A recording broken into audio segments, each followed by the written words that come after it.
കരയരുതേ എന്ന വാക്കിനർത്ഥമില്ലാതായി.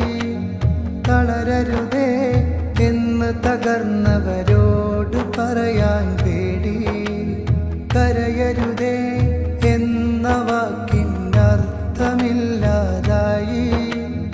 തളരരുതേ എന്ന് തകർന്നവരോട് പറയാൻ പേടി. ഈ മണ്ണിൽ ഒരു ദേശം